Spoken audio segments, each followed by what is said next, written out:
नमस्कार विद्यार्थियों, परीक्षा मंथन ऑफिशियल यूट्यूब चैनल पर आप सबका स्वागत है। कल हमने आपको जो है कांग्रेस आंदोलन का द्वितीय चरण यानी उग्रवादी चरण शुरू किए थे और उसमें हमने कारण बताया। फिर आप देखेंगे कि बंगाल विभाजन के बारे में बताया। बंगाल विभाजन से उत्पन्न जो परिस्थितियां थी उसका परिणाम था कि स्वदेशी बहिष्कार आंदोलन हुआ। ठीक है, तो ये चीज़ें कल हमने बताई थी। कल हमने जो स्वदेशी बहिष्कार आंदोलन में लास्ट में एक पत्रकार का नाम लिया था, जिसमें हमने आपको बताया था W.H. निवेंसन, ये बताया था। तो वास्तव में निवेंसन तो ठीक है, ये थोड़ा उल्टा हो गया है, ये होना चाहिए HW। ठीक है, ये काट दीजिएगा। ठीक है, तो HW निवेंसन, इसको थोड़ा करेक्ट कर लीजिए पिछले लेक्चर का, जहां मैंने WH कर दिया, उल्टा कर दिया था, HW होना चाहिए। ठीक है, HW निवेंसन। तो इसे लास्ट लेक्चर में आप देखेंगे, लास्ट में ये हमने बताया था, इसको आप करेक्ट कीजिए। अब आगे बढ़ते हैं। देखिए, बंगाल विभाजन से उत्पन्न परिस्थितियों का एक परिणाम तो स्वदेशी बहिष्कार आंदोलन था, और ये जो स्वदेशी बहिष्कार आंदोलन शुरू हुआ तो बंगाल विभाजन और स्वदेशी बहिष्कार आंदोलन से उत्पन्न परिस्थितियों का दो परिणाम और सामने आते हैं। और एक ये है कि कांग्रेस के समानांतर देश में मुसलमानों का एक राजनीतिक संगठन निर्मित हुआ जिसका नाम था मुस्लिम लीग। ठीक है, और दूसरी चीज़ अगर देखा जाए तो इसी का एक परिणाम था कि कांग्रेस में फूट पड़ी और कांग्रेस का में विभाजन हुआ। तो ये दो बातें आप देखेंगे बंगाल विभाजन से उत्पन्न परिस्थितियों के परिणाम के रूप में। तो सबसे पहले हम आपको आज बताते हैं मुस्लिम लीग की स्थापना।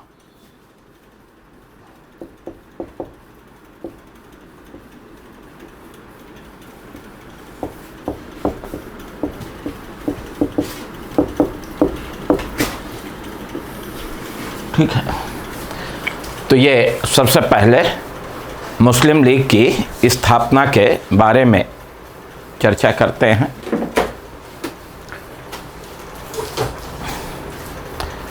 तो बंगाल विभाजन से उत्पन्न परिस्थितियों का एक परिणाम मुस्लिम लीग की स्थापना। मुस्लिम लीग से यहाँ तात्पर्य है कि यह मुसलमानों का राजनीतिक संगठन था। ठीक है, अब मुस्लिम लीग की स्थापना की पृष्ठभूमि अगर आप देखें तो वो पहले आपको बताते हैं। वास्तव में आप देखेंगे कि 1906 में विधान परिषदों में विस्तार के लिए सुझाव देने के लिए, विधान परिषदों के विस्तार के सुझाव देने के लिए अरुंडेल कमेटी का गठन किया गया था। ये एक कमेटी बनी, अरुंडेल कमेटी। ठीक है, तो अरुंडेल कमेटी का गठन क्यों हुआ था, तो उत्तर क्या देंगे? विधान परिषदों के विस्तार के सुझाव देने के लिए। ठीक है, यह अरुंडेल कमेटी का गठन हुआ। ठीक है, एक तो ये महत्वपूर्ण चीज़। अब चूंकि विधान परिषदों के विस्तार के सुझाव देने के लिए था, तो इसी समय फिर आप देखेंगे कि मुस्लिम नेताओं में भी ये विचार आया कि क्यों ना जो है मुसलमानों का एक प्रतिनिधि मंडल वायसराय से मिले, जिससे कि विधान परिषदों में उन्हें समुचित प्रतिनिधित्व भविष्य में मिल सके, इस उद्देश्य से। ठीक है, और फिर आप देखेंगे कि अलीगढ़ कॉलेज के प्रिंसिपल एक अंग्रेज थे, आर्चबोल्ड। इन्होंने एक मांग पत्र तैयार किया मुसलमानों के लिए। ठीक है, कि ये मांग पत्र हम तैयार कर रहे हैं, इसे ले करके आप वायसराय के पास जाइए। तो ये इन्होंने आर्चबोल्ड ने मुसलमानों के लिए एक मांग पत्र तैयार किया और इसी मांग पत्र को लेकर के एक मुस्लिम प्रतिनिधिमंडल वायसराय से मिलने के लिए गया।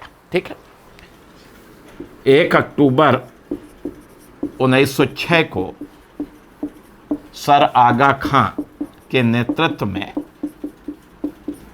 मुसलमानों का एक प्रतिनिधिमंडल जो है वो वायसराय लॉर्ड मिंटो से मिलने के लिए पहुंचा। ठीक है, इस समय वायसराय कौन थे? लॉर्ड मिंटो थे। तो ये 1 अक्टूबर 1906 को मुसलमानों का एक प्रतिनिधिमंडल जो है सर आगा खां की नेतृत्व में वायसराय से मिलने के लिए पहुंचा।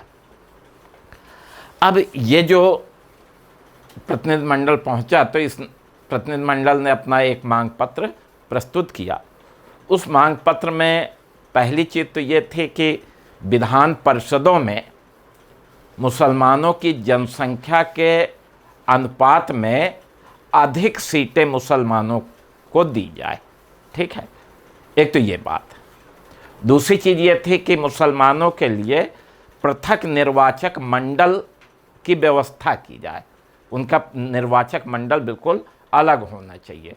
तीसरी चीज़ ये थी कि नागरिक सेवा और सेना में भारी संख्या में मुसलमानों की नियुक्ति की जाए और प्रत्येक हाई कोर्ट में कम से कम एक मुस्लिम जज की नियुक्ति की जाए।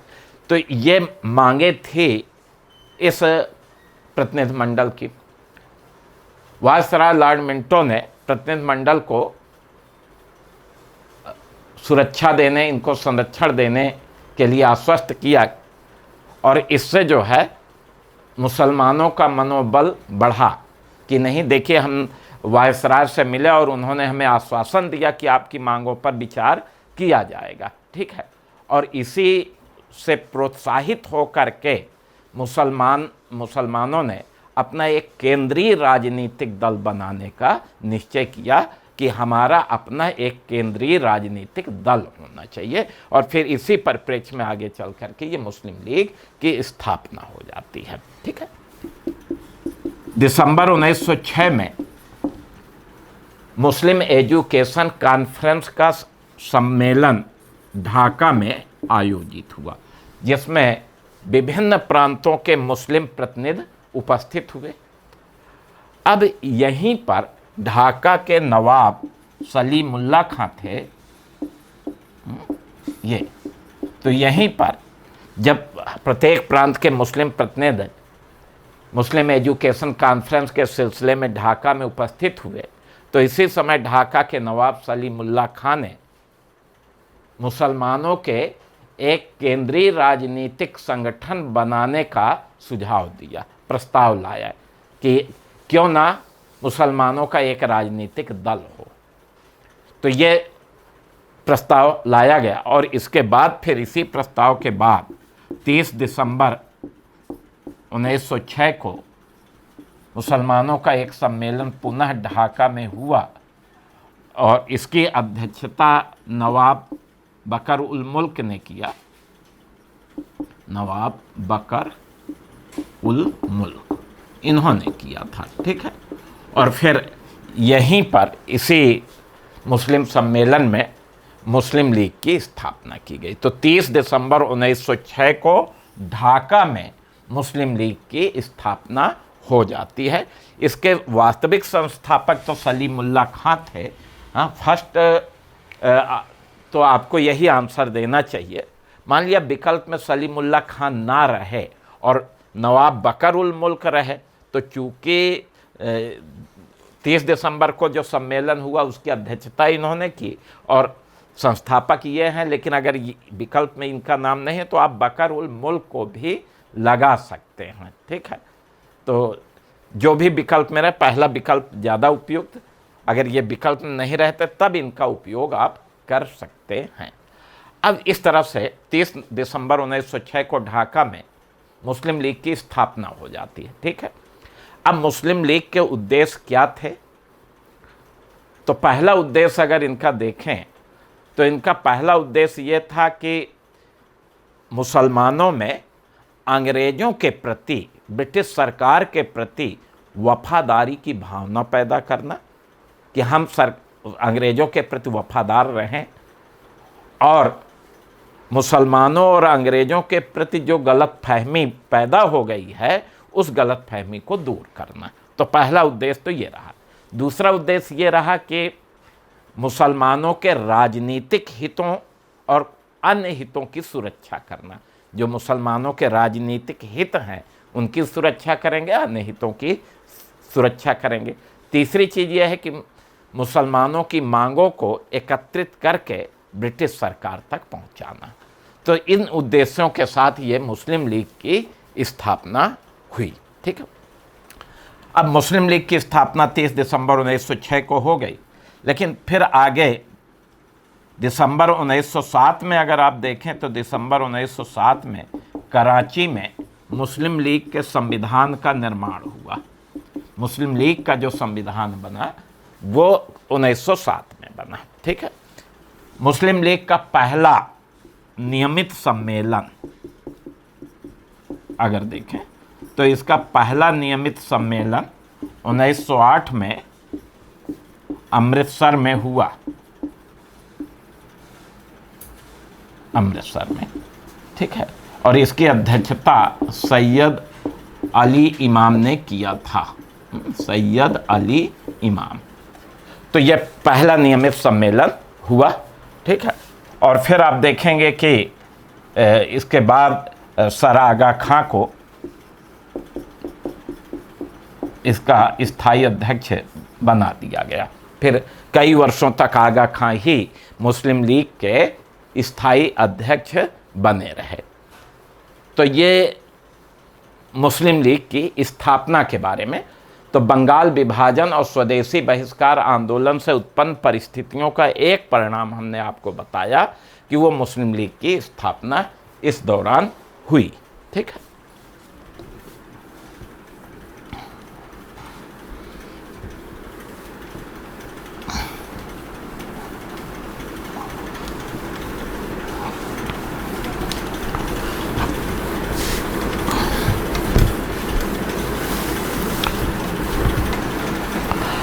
अब आगे बंगाल विभाजन स्वदेशी बहिष्कार आंदोलन से उत्पन्न परिस्थितियों का एक और परिणाम था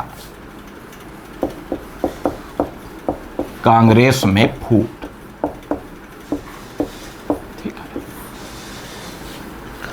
कांग्रेस के अंदर दो विचारधाराएं तो जन्म ले ली थी, एक नरमपंथी विचारधारा और एक गर्मपंथी विचारधारा।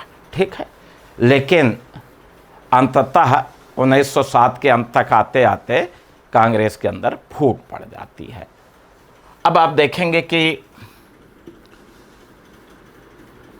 बंगाल विभाजन के बाद कांग्रेस का अधिवेशन 1905 में बनारस में गोपाल कृष्ण गोखले की अध्यक्षता में हुआ। ठीक है। ये तो 1905 का कांग्रेस अधिवेशन कहाँ होता है? बनारस में। इसके अध्यक्ष कौन थे? गोपाल कृष्ण गोखले थे। ठीक है। अब इस अधिवेशन में अगर देखा जाए तो नरम दल और गरम दल के बीच जो पहला झगड़ा विवाद आया वो था प्रिंस ऑफ वेल्स के स्वागत प्रस्ताव को लेकर के। प्रिंस ऑफ वेल्स जो ब्रिटेन के राजकुमार होते थे उन्हीं को प्रिंस ऑफ वेल्स कहा जाता था, और उनका भारत आगमन होना था, भारत आने वाले थे। तो इनके स्वागत प्रस्ताव को लेकर के कांग्रेस के दोनों गुटों में झगड़ा हुआ। वास्तविकता क्या है कि जो नरमपंथी नेता थे, नरमपंथी नेता जो है प्रिंस ऑफ वेल्स का स्वागत करना चाहते थे कि ये हमारे राजकुमार हैं, हमारे देश में आ रहे हैं, इनका हम स्वागत करेंगे, और इस तरह का प्रस्ताव ये लाए। लेकिन गर्मपंथी नेता इस प्रस्ताव का विरोध किए कि भाई जो हम पर अत्याचार कर रहा है उसका हम स्वागत कैसे करें। ठीक है। अत्याचारी का स्वागत कहाँ किया जाता है। तो ये इस मुद्दे पर कांग्रेस के अंदर विवाद हुआ, झगड़ा हुआ, और अंततः यहाँ नरमपंथी प्रिंस ऑफ वेल्स का स्वागत प्रस्ताव पारित करने में सफल हो गए। ये प्रस्ताव पारित हो गया। चलिए, आगे अगर देखा जाए तो 1906 का अधिवेशन कलकत्ता में दादा भाई नौरोजी की अध्यक्षता में हुआ। दादा भाई नौरोजी कांग्रेस के सबसे सीनियर लीडर थे, इसीलिए इनको वयोवृद्ध नेता के नाम से जाना जाता है। यह भी याद रखिएगा कि कांग्रेस के किस नेता को वयोवृद्ध नेता कहा जाता था, तो दादा भाई नौरोजी। ठीक है, ये सबसे सीनियर लीडर थे कांग्रेस के। ठीक, तो 1906 का कलकत्ता अधिवेशन दादा भाई नौरोजी की अध्यक्षता में हुआ। अब यहाँ पर अगर आप देखें तो यद्यपि गर्मपंथी लाला लाजपत राय को अध्यक्ष बनाना चाहते थे, लेकिन नरमपंथियों ने सबसे जब सीनियर लीडर को अध्यक्ष पद के लिए नामित कर दिया तो गर्मपंथी शांत हो गए। दादा भाई नौरोजी चूंकि सबसे सीनियर था तो इन सीनियर थे, इसलिए इनके सम्मान के लिए अपना कोई प्रत्याशी नहीं उतारा। ठीक है, दादा भाई नौरोजी सदस्य वो अध्यक्ष बने। अब यहाँ पर आप देखेंगे कांग्रेस ने पहली बार स्वराज का प्रस्ताव पारित किया, हमें स्वराज चाहिए। तो देखिए कांग्रेस का पहली बार ऐसा होता है, 1885 में कांग्रेस की स्थापना हुई, अभी तक स्वराज नहीं मांगा था। स्वराज पहली बार कब मांगा? 1906 में कलकत्ता अधिवेशन में, और यहाँ स्वराज का प्रस्ताव पारित किया गया। ठीक है, तो ये भी बड़ा इम्पॉर्टेंट है कि कांग्रेस ने सर्वप्रथम कब कहाँ स्वराज का प्रस्ताव पारित किया था, तो 1906 में कलकत्ता अधिवेशन में, जिसके अध्यक्ष दादा भाई नौरोजी थे। इसके अतिरिक्त यहाँ पर स्वदेशी, बहिष्कार और राष्ट्रीय शिक्षा का प्रस्ताव भी पारित किया गया। ये प्रस्ताव भी यहाँ पारित किए गए। इस अधिवेशन की एक विशेषता ये रही, चूँकि दादा भाई नौरोजी इस समय अस्वस्थ थे, तो इनका अध्यक्षीय भाषण दादा भाई नौरोजी के जो सेक्रेटरी थे, सचिव थे, मोहम्मद अली जिन्ना थे। ये और इन्होंने कलकत्ता अधिवेशन में अध्यक्षीय भाषण पढ़ा था। ठीक है, तो इस तरह से कलकत्ता अधिवेशन भी संपन्न हो गया और कोई विवाद अंततः नहीं हुआ। जो थोड़े बहुत होने थे वो सब दब गए। अब इसके बाद 1907 में कांग्रेस का अधिवेशन सूरत में हुआ, गुजरात में। अब यहाँ जो गर्मपंथी थे वो लाला जी को, यानी लाला लाजपत राय को अपना अध्यक्ष प्रत्याशी बनाया, लेकिन जो नरमपंथी थे वो डॉक्टर रास बिहारी घोष को अध्यक्ष पद के लिए नामित कर दिया। रास बिहारी घोष। ठीक है, तो देखिए रास बिहारी बोस अलग व्यक्तित्व हैं और डॉक्टर रास बिहारी घोष अलग व्यक्तित्व हैं। ये अलग अलग ही समझिएगा, ये नहीं कि कुछ लोग जो है रास बिहारी घोष और रास बिहारी बोस में एक ही कर देते हैं, दोनों अलग अलग व्यक्ति हैं। ठीक है, तो डॉक्टर रास बिहारी घोष एक नरमपंथी नेता है और रास बिहारी बोस क्रांतिकारी थे। ठीक है, तो दोनों अलग अलग हैं। तो 1907 में कांग्रेस का अधिवेशन सूरत में आयोजित हुआ। गर्मपंथी लाला लाजपत राय को अध्यक्ष बनाना चाहते थे, लेकिन नरमपंथी रास बिहारी घोष को अध्यक्ष नामित कर दिया। अंत में लाला लाजपत राय का नाम वापस ले लिया गया और डॉक्टर रास बिहारी घोष सूरत अधिवेशन के अध्यक्ष बनते। ठीक है, चलिए, ये कांग्रेस का 23वां अधिवेशन था, 23rd। 1885 में पहला अधिवेशन और उसके बाद लगातार होते ही रहे। तो ये कांग्रेस का कौन से नंबर का अधिवेशन हुआ? 23वां। जैसे ही अधिवेशन प्रारंभ हुआ, तिलक जी, बाल गंगाधर तिलक जी अपना प्रस्ताव लेकर के मंच पर पहुंच गए और इनके पहुंचने के कारण जो है नरमपंथी नाराज हो गए और परिणाम यह हुआ कि दोनों पक्षों में मारामारी शुरू हो गई, झगड़ा शुरू हो गया और हिंसा पर उतर आए, एक दूसरे पर डंडा जूता ये सब चलने लगे। तो इस तरह से यहाँ भीषण लड़ाई हुई सूरत अधिवेशन में कांग्रेस के दो पक्षों में, गर्मपंथी नरमपंथी, ठीक है। और अंततः कांग्रेस का ये जो 23वां अधिवेशन है इसे निरस्त करना पड़ा। तो कांग्रेस के संविधान अधिवेशनों में ये अधिवेशन क्या है, निरस्त है। इसको निरस्त करना पड़ा। यद्यपि तो इस तरफ से आप देखेंगे कि ये सूरत का जो अधिवेशन था 23वां अधिवेशन था और इसे निरस्त कर दिया गया। यद्यपि मोतीलाल घोष ने दोनों पक्षों को मनाने का पूरा प्रयास किया, लेकिन नरमपंथी नहीं माने, ठीक है। गर्मपंथी तो समझौता के लिए तैयार थे, लेकिन नरमपंथी नहीं माने, ठीक। अब तिलक ने सारा दोष अपने सिर पे ले लिया कि चलिए इस सारी घटनाक्रम का दोषी मैं हूँ। इसके बावजूद नरमपंथी जो है नहीं माने और अंततः यहाँ कांग्रेस में पहली बार विभाजन हो जाता है। और नरमपंथी तो इंडियन नेशनल कांग्रेस का ही कहलाए, वो तो इंडियन नेशनल कांग्रेस बनी रही। जो गर्मपंथी थे वो अपने आप को नेशनलिस्ट कहलाए, नेशनलिस्ट, ठीक है। तो इस तरह से कांग्रेस में ये विभाजन हो जाता है। तो 1907 में कांग्रेस में विभाजन, ठीक है, ये प्रथम विभाजन था। तो बंगाल विभाजन, स्वदेशी बहिष्कार आंदोलन का ये एक स्वाभाविक परिणाम सामने आया। अब चलते हैं, आगे बढ़ते हैं।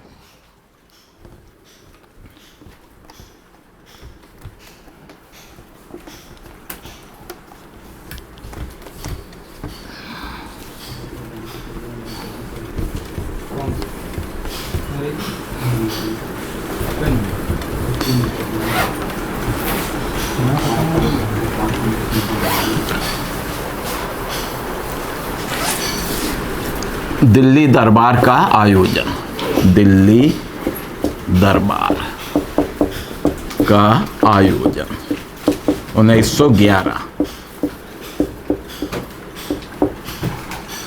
देखिए, ब्रिटिश सम्राट जॉर्ज पंचम का भारत आगमन हुआ। किनका? जॉर्ज पंचम, जॉर्ज पांचवा। तो ब्रिटिश सम्राट जॉर्ज पंचम का 1911 में भारत आगमन हुआ था। एक तो ये महत्वपूर्ण।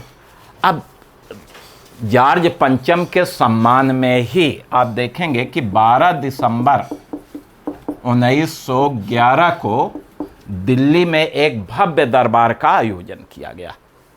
जॉर्ज पंचम के सम्मान में 12 दिसंबर 1911 को दिल्ली में एक भव्य दरबार का आयोजन किया जाता है, ठीक है। अब यहीं पर आप देखेंगे कि अरुंडेल कमेटी के सुझाव पर वायसराय हार्डिंग थे। तो वायसराय हार्डिंग ने बंगाल विभाजन को रद्द कर दिया। बंगाल विभाजन क्या होता है? रद्द होता है। ये एक महत्वपूर्ण घटना कि 1905 में बंगाल विभाजन होता है और 1911 के अंत में, यानी 12 दिसंबर 1911 को आप देखेंगे कि बंगाल विभाजन जो है वो रद्द कर दिया जाता है।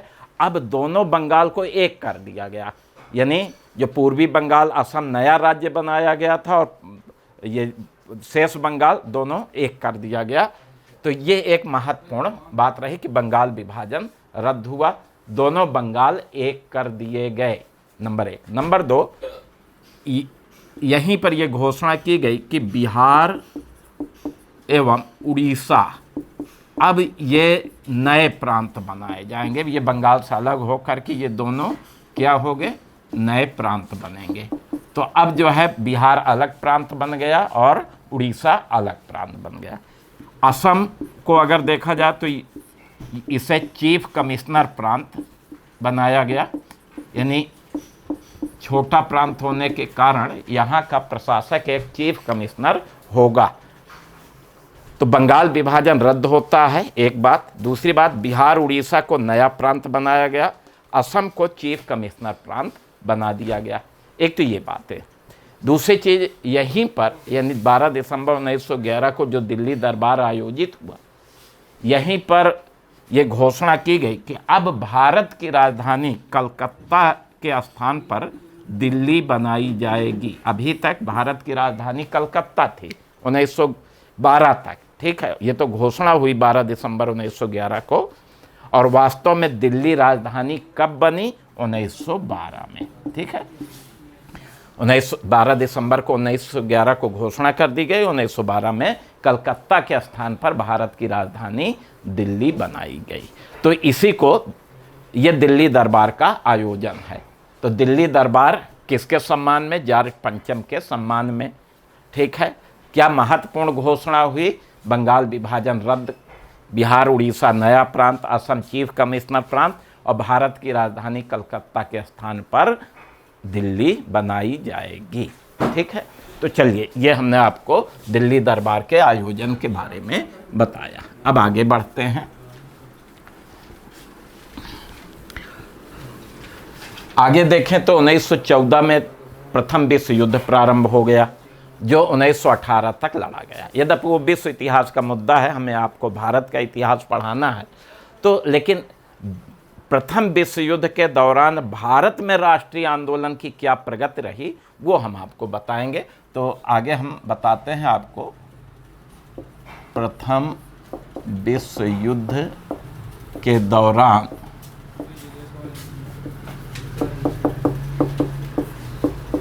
राष्ट्रीय आंदोलन, ठीक है। तो प्रथम विश्व युद्ध के दौरान राष्ट्रीय आंदोलन। अब देखिए, प्रथम विश्व युद्ध के दौरान भारत के राजनीतिक मंच पर अगर आप देखें तो 3 महत्वपूर्ण घटनाएं घटती हैं, और वो 3 महत्वपूर्ण घटनाओं में पहली एक घटना है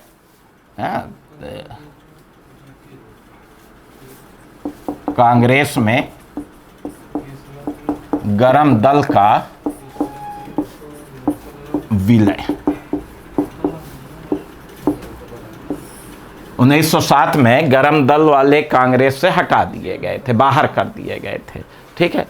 लेकिन प्रथम विश्व युद्ध के दौरान की ये एक महत्वपूर्ण घटना है, कांग्रेस में गरम दल का क्या हो गया?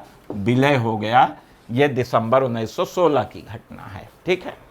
क्या है वो आपको बताते हैं। देखिए, 1908 से लेकर के 1915 तक अगर आप देखें तो कांग्रेस नरम दल की पार्टी बनी रही, और इस बीच में कांग्रेस की लोकप्रियता में भी भारी कमी आई, ठीक है। अब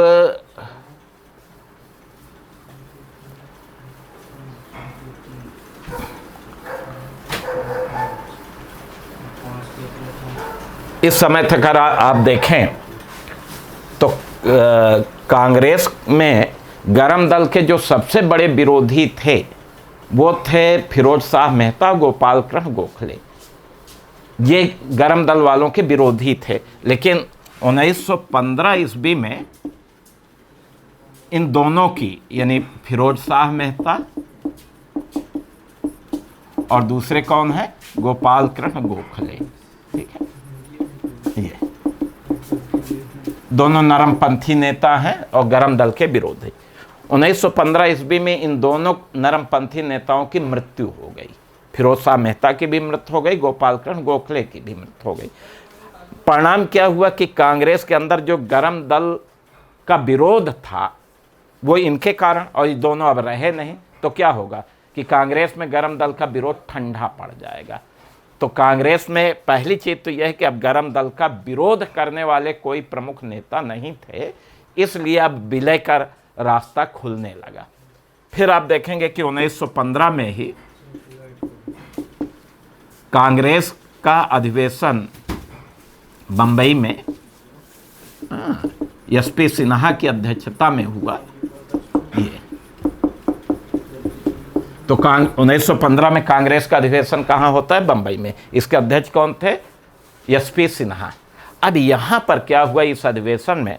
यहाँ पर एनी बेसेंट के सुझाव पर, इनके प्रयासों पर कहें, एनी बेसेंट के प्रयासों से कांग्रेस के संविधान में ऐसा परिवर्तन लाया गया जिससे कि कांग्रेस में गरम दल का विलय संभव हो सके।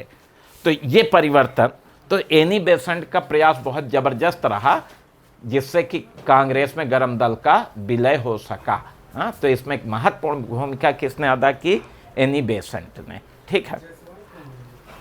अब दिसंबर 1916 में कांग्रेस का अधिवेशन लखनऊ में अंबिका चरण मजूमदार की अध्यक्षता में हुआ। अंबिका चरण मजूमदार, ठीक है,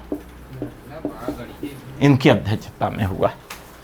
अब यहीं पर आप देखेंगे कि 1907 के बाद पहली बार 1916 में इस लखनऊ अधिवेशन में गरम दल के लोग सम्मिलित हो गए।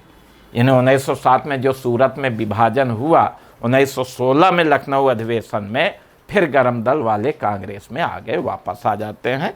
तो 1916 में लखनऊ में कांग्रेस का अधिवेशन होता है अंबिका चरण मजूमदार की अध्यक्षता में। यहीं पर 1907 के बाद गरम दल के लोग पहली बार कांग्रेस में आते हैं। इस अधिवेशन में तिलक भी उपस्थित हुए।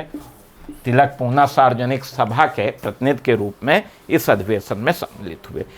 और इस तरह से विश्व युद्ध के दौरान ये एक महत्वपूर्ण बात रही कि कांग्रेस में गरम दल का विलय हुआ। उसका परिणाम क्या हुआ कि अब कांग्रेस पुनः, आप देखेंगे कि इसका आंदोलन तीव्र हुआ, कांग्रेस पुनः लोकप्रिय होने लगी। एक तरह से जो कांग्रेस मृत पाय हो गई थी, कांग्रेस अब जीवित हो गई। हाँ, तो ये एक महत्वपूर्ण घटना हमने आपको बताई।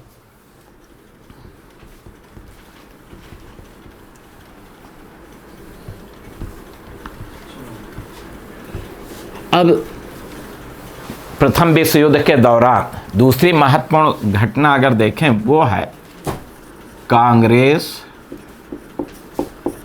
मुस्लिम लीग पैक्ट। मुस्लिम लीग पैक्ट यानी समझौता, 1916 की घटना। ठीक है। तो दूसरी महत्वपूर्ण घटना क्या है? कांग्रेस और मुस्लिम लीग पैक्ट 1916।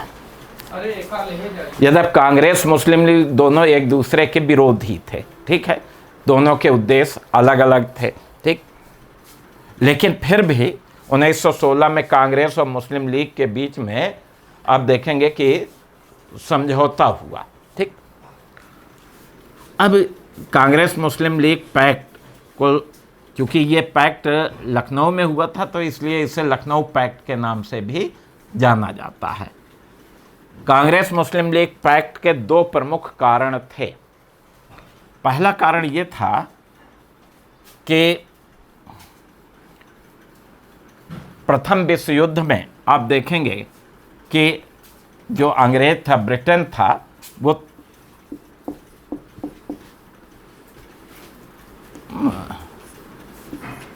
तुर्की के विरुद्ध लड़ रहा था।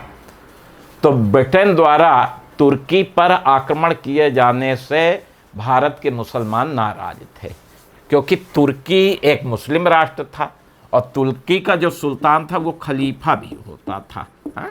तुर्की का जो सुल्तान था वही क्या था? वही खलीफा भी था। और खलीफा का मतलब है कि संसार के सभी मुसलमानों का धार्मिक नेता।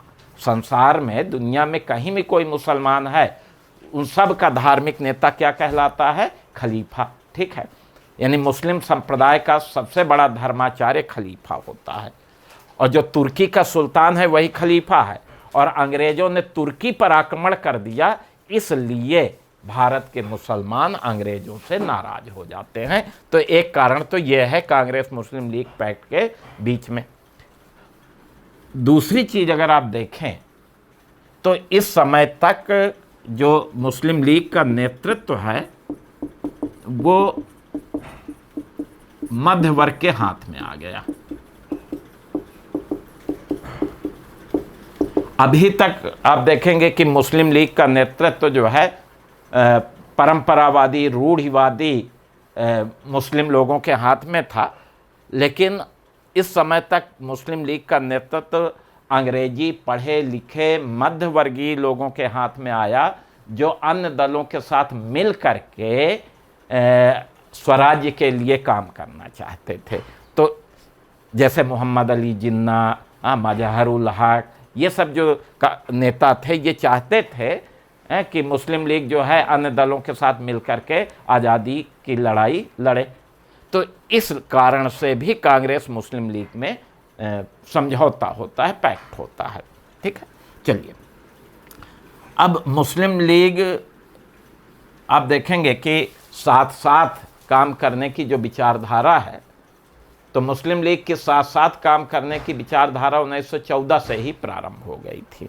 ठीक, अब इसी का परिणाम था कि 1915 में कांग्रेस और मुस्लिम लीग का अधिवेशन एक साथ बंबई में हुआ। ये देखिए, मुस्लिम लीग का जो साथ साथ काम करने की विचारधारा सामने आई, उसका परिणाम ये हुआ कि 1915 में कांग्रेस और मुस्लिम लीग का अधिवेशन एक साथ कहाँ होता है? बंबई में होता है। यहाँ आप देखेंगे कि कांग्रेस के अध्यक्ष एसपी सिन्हा थे और मुस्लिम लीग के अध्यक्ष मजहरुल हक थे, मजहर उल हक ये थे। ठीक है, तो यहाँ एक साथ अधिवेशन होता है। फिर अगला अधिवेशन 1916 में लखनऊ में भी आप देखेंगे कि दोनों का एक साथ अधिवेशन, आगे भी कांग्रेस और मुस्लिम लीग दोनों का एक साथ अधिवेशन 1916 में लखनऊ में हुआ। अब यहाँ पर भी अगर देखें तो कांग्रेस के यहाँ अध्यक्ष जो है वो एसी मजुमदार थे, अंबिका चरण मजुमदार थे। ठीक है, और दूसरे मुस्लिम लीग के यहाँ अध्यक्ष कौन थे? मोहम्मद अली जिन्ना थे। यहाँ मुस्लिम लीग के अध्यक्ष मोहम्मद अली जिन्ना। ठीक है, अब ये जो 1916 में लखनऊ में अधिवेशन हुआ, एक साथ अधिवेशन हुआ, तो यहीं पर आप देखेंगे कि कांग्रेस के नेता तिलक और मुस्लिम लीग के नेता मोहम्मद अली जिन्ना, इन दोनों के प्रयासों से कांग्रेस और मुस्लिम लीग के बीच एक समझौता होता है। उसी समझौते को हम कांग्रेस मुस्लिम लीग पैक्ट या लखनऊ पैक्ट के नाम से जानते हैं, क्योंकि लखनऊ में हुआ इसलिए लखनऊ पैक्ट कहते हैं। अब इस समझौते के बाद आप देखेंगे कि एक 19 सूत्री ज्ञापन तैयार किया गया और फिर सरकार से स्वराज की मांग की गई। इस समझौते की एक महत्वपूर्ण बात यह रही कि इस समझौते में कांग्रेस ने मुस्लिम लीग की शर्तों को स्वीकार किया। मुस्लिम लीग ने जो शर्तें रखी, कांग्रेस ने उसे मानी। तो ये एक महत्वपूर्ण बात रही कि कांग्रेस ने मुस्लिम लीग की शर्तों को क्या किया? स्वीकार किया। जैसे मुस्लिम लीग की ये शर्त थी कि भाई विधान परिषदों में मुसलमानों के लिए सीटें आरक्षित की जाए। ठीक है,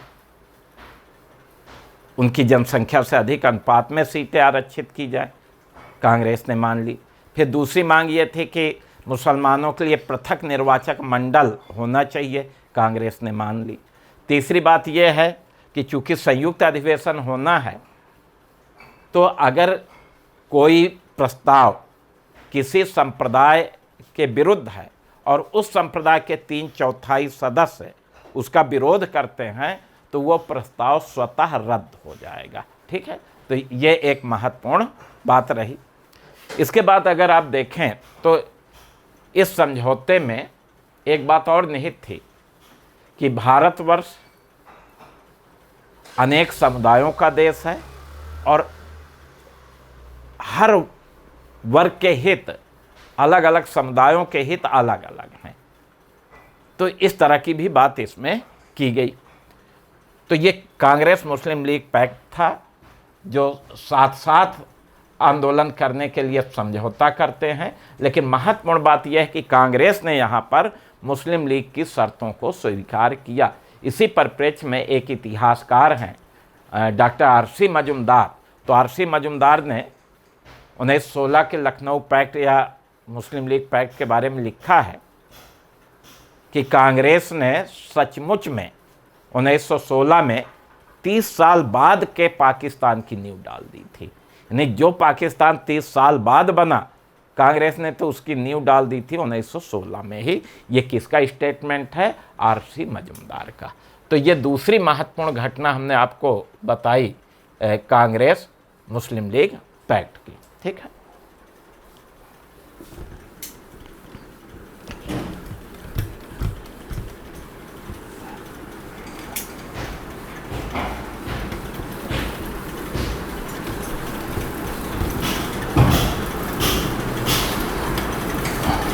अब आगे बढ़ते हैं। कांग्रेस विश्व युद्ध के दौरान तीसरी महत्वपूर्ण घटना होम रूल लीगों की स्थापना अर्थात होम रूल आंदोलन।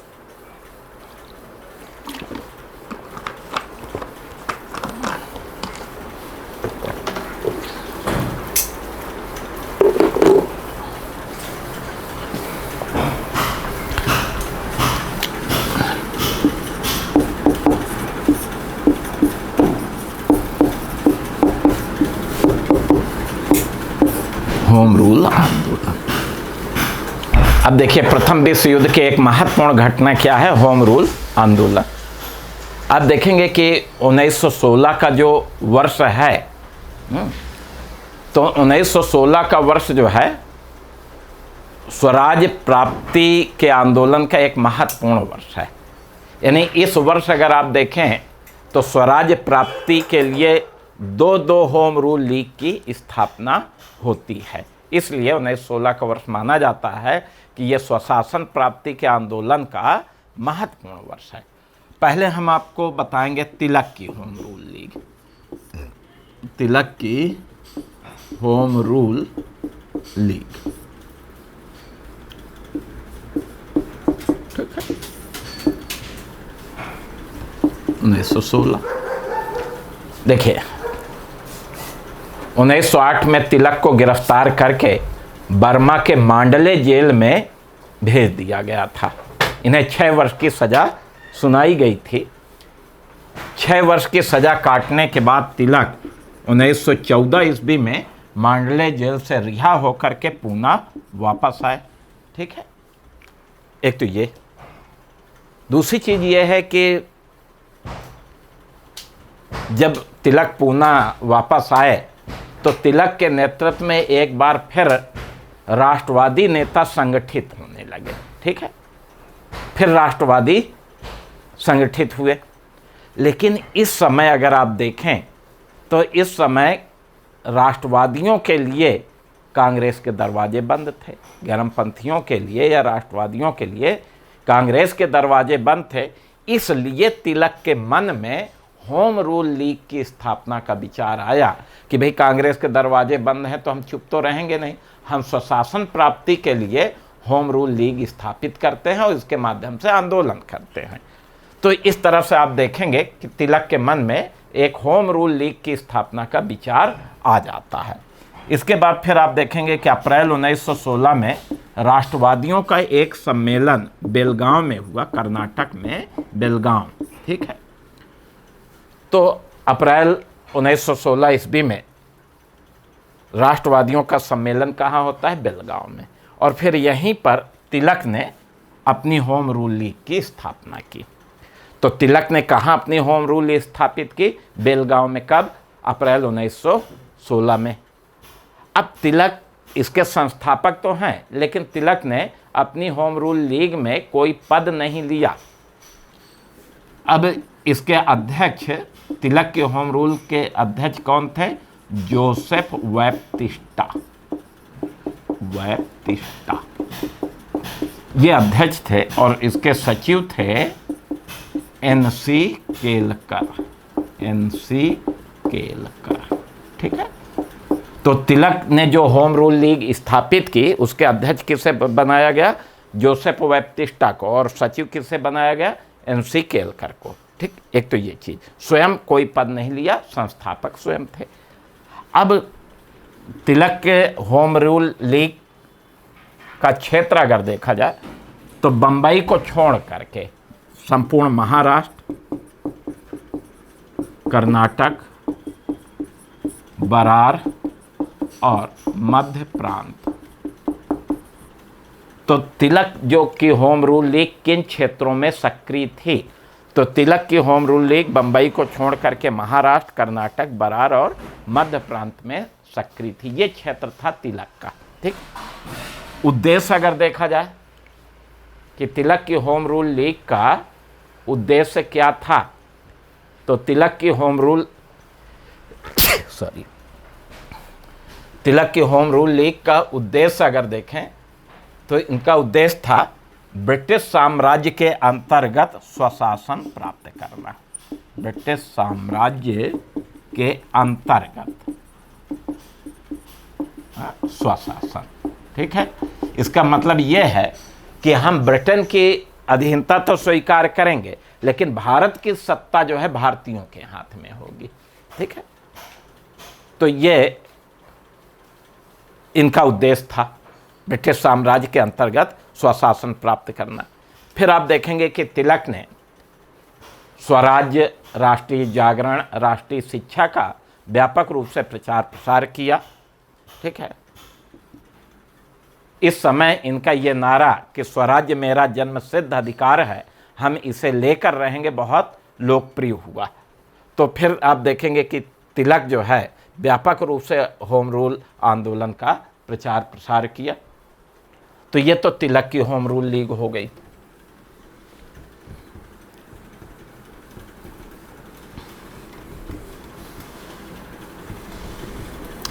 अब एक और होम रूल लीग स्थापित हुई, एनी बेसेंट की।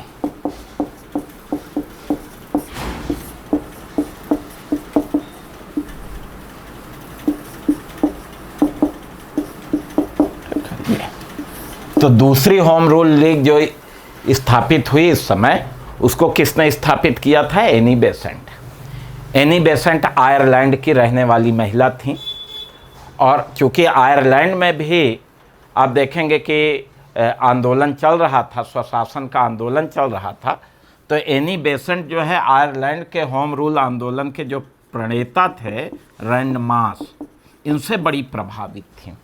रैंडमास कौन है? ये आयरलैंड के होम रूल आंदोलन के प्रणेता हैं, जनक है। और इनसे प्रभावित कौन है? Annie Besant. तो इनसे प्रभावित थी, तो सीधी बात इनके मन में भी होम रूल लीग की स्थापना का विचार आया।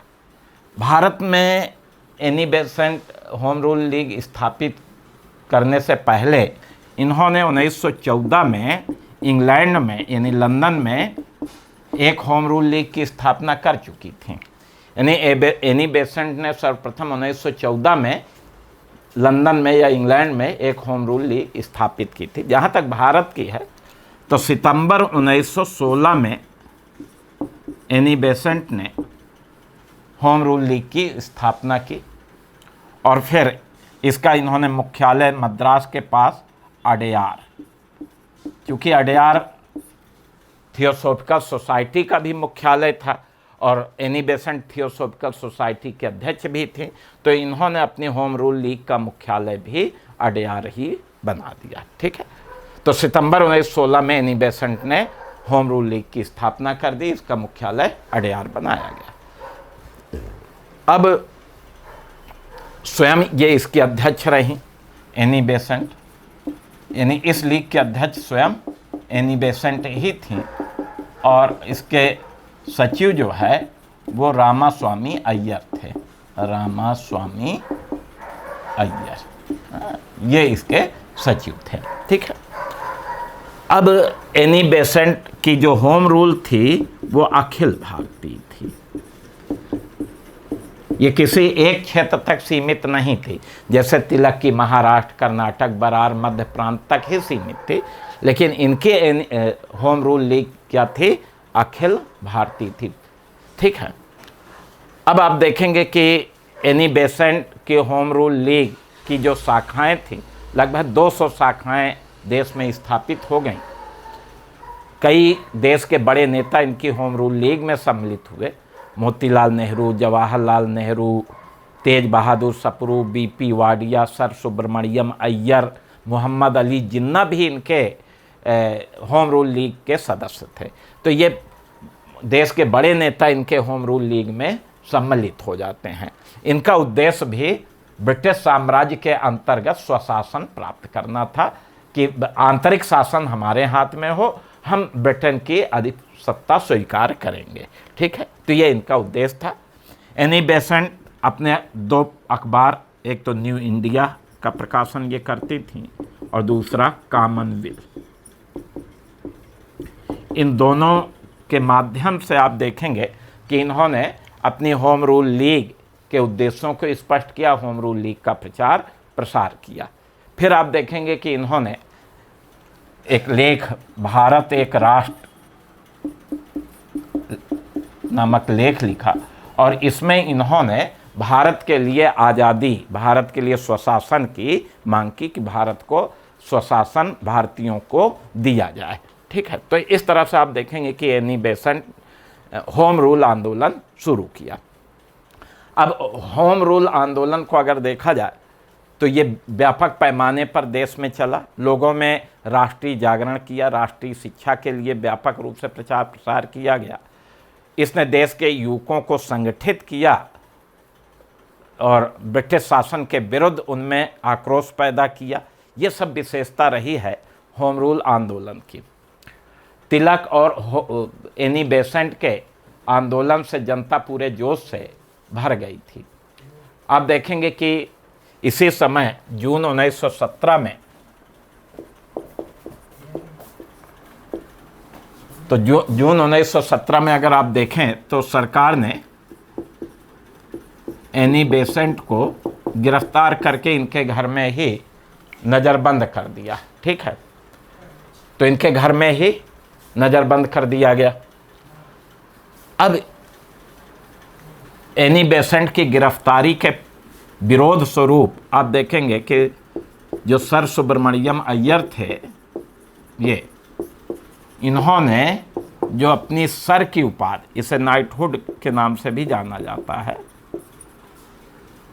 यह ब्रिटिश सरकार द्वारा विशिष्ट लोगों को ये उपाधि दी जाती थी। तो सर सुब्रमण्यम अय्यर ने एनी बेसेंट के गिरफ्तारी के विरोध में अपनी सर या नाइटहुड की उपाधि का त्याग कर दिया और ऐसा करने वाले ये पहले भारतीय थे। तो ये एक महत्वपूर्ण बात कि भाई सर सुब्रमण्यम अय्यर ने जो है अपनी सर की उपाधि त्याग दी थी। तो एक तो ये घटना घटी। ठीक है, फिर आप देखेंगे कि एनी बेसेंट अपने होम रूल आंदोलन से बहुत लोकप्रिय हो गए। उसी का परिणाम ये था कि 1917 में जो कांग्रेस का अधिवेशन कलकत्ता में हुआ, तो कलकत्ता के कांग्रेस अधिवेशन की ये अध्यक्ष चुनी गई। ठीक है, ये इनकी लोकप्रियता का ही परिणाम था। होम रूल आंदोलन से ये इतनी अधिक लोकप्रिय हो गई कि 1917 में जो कलकत्ता का कांग्रेस अधिवेशन हुआ, इसकी अध्यक्ष एनी बेसेंट चुनी गई और ये कांग्रेस की प्रथम महिला अध्यक्ष थीं।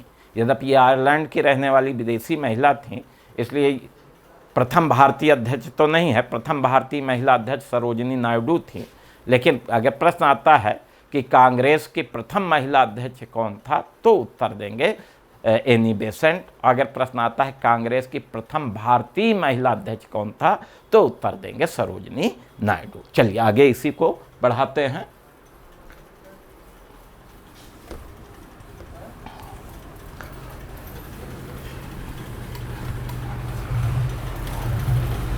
अब देखिए, तिलक और एनी बेसेंट के भीषण आंदोलन से जनता में भी अत्यधिक जोश भर गया था। राष्ट्रवाद फिर एक बार तेजी से विकसित हो रहा था। ऐसे में ब्रिटिश सरकार चिंतित हुई और आंदोलन को कमज़ोर करने के लिए उसने कुछ कार्य किया। फिर देखते हैं मॉन्टेग्यू घोषणा।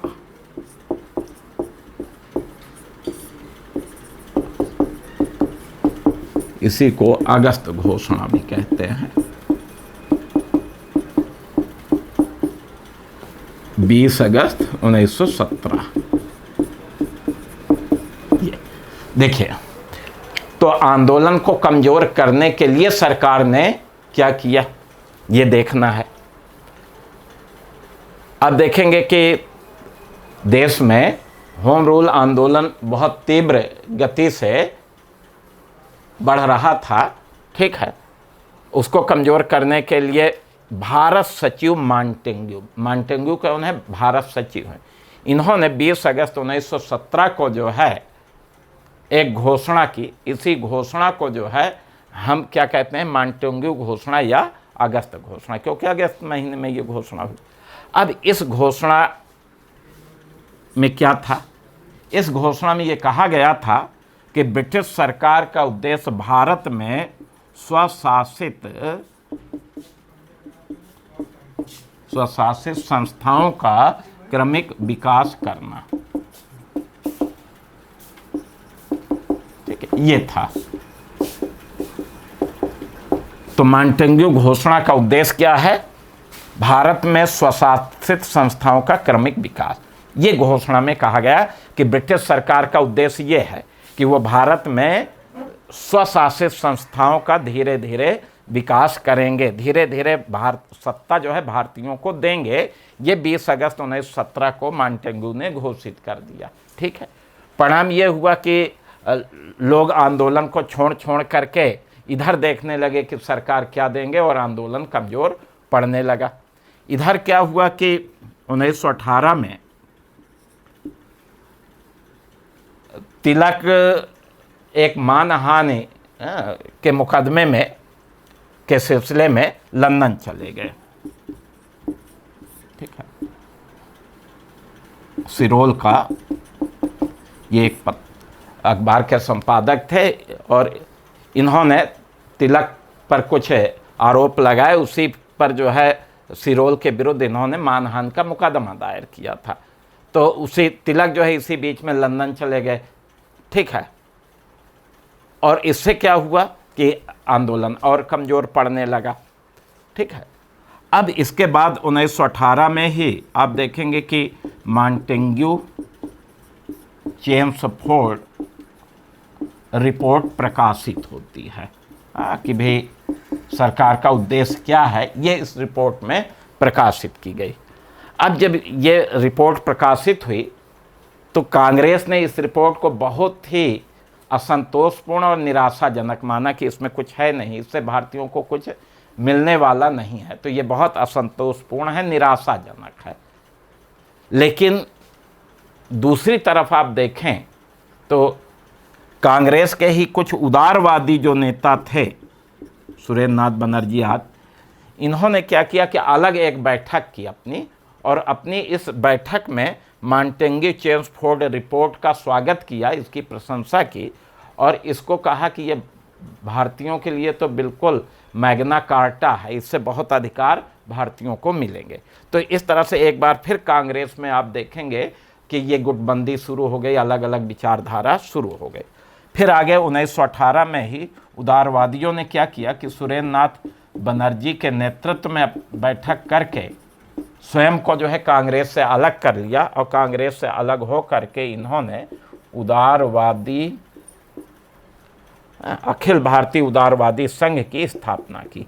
अखिल भारतीय उदारवादी संघ, ये एक नया दल इन्होंने बना लिया। तो इस तरह से 1918 में फिर कांग्रेस में विभाजन हो गया, और इस बार कांग्रेस से बाहर कौन गया? इस बार उदारवादी गए। 1907 में गर्मपंथी गए थे, इस बार उदारवादी कांग्रेस से अलग हो गए, और अलग होकर के उन्होंने अलग नया दल बनाया, अखिल भारतीय उदारवादी संघ, और इस तरह से कांग्रेस में ये फूट पड़ गई।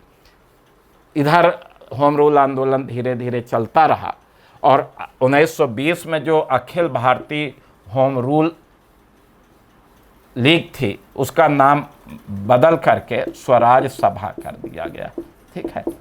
तो और फिर यद्यपि होम रूल आंदोलन बहुत सफल नहीं हुआ, लेकिन सबसे बड़ी बात ये रही कि होम रूल आंदोलन ने लोगों में राष्ट्रीय भावना को जागृत किया, युवाओं को संगठित किया, और सबसे बड़ी चीज़ ये कि गांधीवादी आंदोलन के लिए पूरी पृष्ठभूमि होम रूल आंदोलन ने तैयार कर दिया। आगे चूँकि होम रूल आंदोलन से जो प्रशिक्षित लोग थे, युवा थे, किसान थे, जब गांधी जी आंदोलन का नेतृत्व संभाले तो गांधी जी को इसका लाभ मिला। तो गांधीवादी आंदोलन की पृष्ठभूमि निर्मित करने में इस आंदोलन की महत्वपूर्ण भूमिका रही है। हाँ, तो ये था होम रूल आंदोलन। तो प्रथम विश्व युद्ध के दौरान भारत के राष्ट्रीय मंच पर, राजनीतिक मंच पर जो 3 महत्वपूर्ण घटनाएं घटी उनकी हमने चर्चा की। उनमें पहली चर्चा हमने ये की कि कांग्रेस में गरम दल का विलय हो गया। दूसरी चर्चा ये की हमने कि कांग्रेस और मुस्लिम लीग जो एक दूसरे के विरोधी थे उनमें समझौता हुआ। और तीसरी बात ये रही कि इस दौरान देश में होम रूल आंदोलन चला। ठीक है, तो ठीक है, आज का लेक्चर यहीं तक, और कल हम आपको एक नया अध्याय शुरू करेंगे और कांग्रेस आंदोलन का तीसरा चरण शुरू करेंगे, जिसे गांधीवादी चरण के नाम से जाना जाता है। 1919 से 1947 के बीच का आंदोलन है। तो कल वो शुरू करेंगे। आज का लेक्चर यहीं। बहुत बहुत धन्यवाद।